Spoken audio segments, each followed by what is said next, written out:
Sue Hickey, thanks for your time. So you're going to this election arguing for the positives of minority government. You weren't doing that in 2018 though, were you?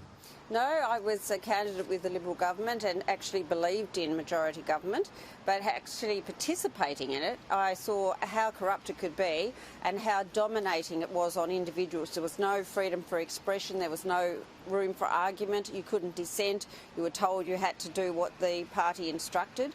And I also found that the opposition were also gagged, so really good ideas weren't brought to the fore, and stupid legislation was bullied through the parliament.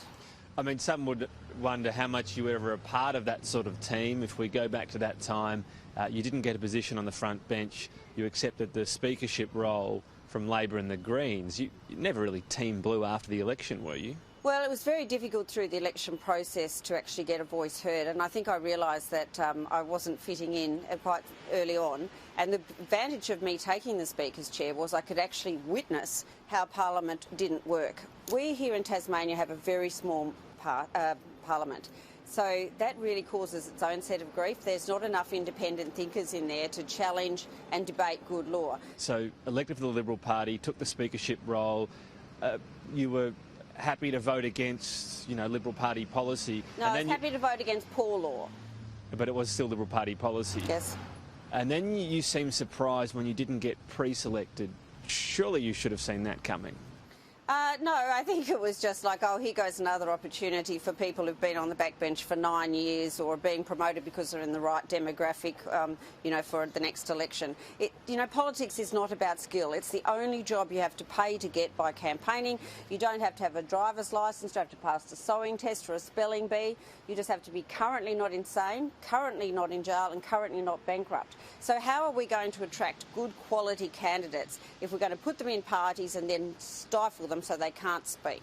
But there's stifling and then there's, staying within the party. Again, surely you weren't surprised when you had that infamous coffee with the milk spilling over with Peter Gutton when you were told you wouldn't be pre-selected. That couldn't have been a surprise. I can tell you it was a genuine surprise because the Premier had been listening to me. We'd been having lots of regular meetings. He had actually used some of my ideas and spouted them in Parliament. A lot of his State of the State address were things that I had been lobbying with him and his former Premier for 3 years. So I actually sort of thought, tick, tick, tick, we're actually breaking some new ground here. I was prepared to give him a fair bit of space, during COVID so that he could get his message out. And yes, to be honest, I wasn't surprised that the backroom boys had done a deal. That was the thing. But I guess it was a surprise it came when it came because I figured I'd been being good. You've mentioned a lot about the backroom boys, men in dark suits is what you call them as well, but you're not naming them, so... No, it's not only men, by the way. There's one or two vile females. But not naming them. So what does that actually do? What does that achieve?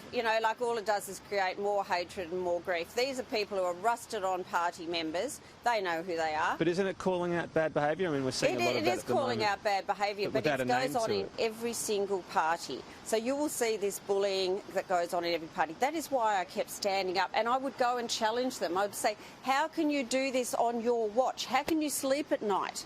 This is not right. And so every time I stood up against it, I was rogue, I was outspoken, I was all these naughty things. Now, they kept me in the party for their own reasons. I was the number 13th, so by keeping majority government, they held on to me. When it no longer suited them and they wanted to go to a dud election, they decided to get rid of me. Just on a policy front, so you're running for clerk.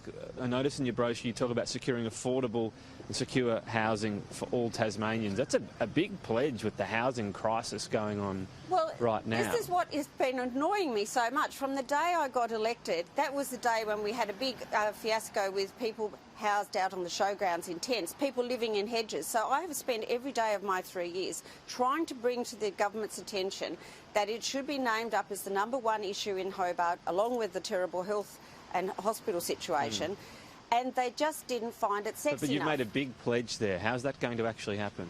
Well, the government suddenly found all this money to give to private enterprise businesses. And what I'm saying as interest-free loans, give $100 million to the Anglicares and the Salvation Army to also build houses with that money. So will that be your number one bargaining tool if you are in a position to help form government? No, my number one bargaining tool will be that we have more disclosure in the parliament, that we don't have more RTIs that are all blanked out with no information, that we get electoral reform legislation fixed, that we get donation reform so we don't get any more dodgy influence on Parliament. Sometimes you only get one, bargaining chip to form minority. You put that over housing. Do you think people care more about that or housing? Housing is number one. I will never let go of that whether I'm inside the Parliament or not. If I don't get elected, I will still be screaming from the public sidelines. I might even get noisier.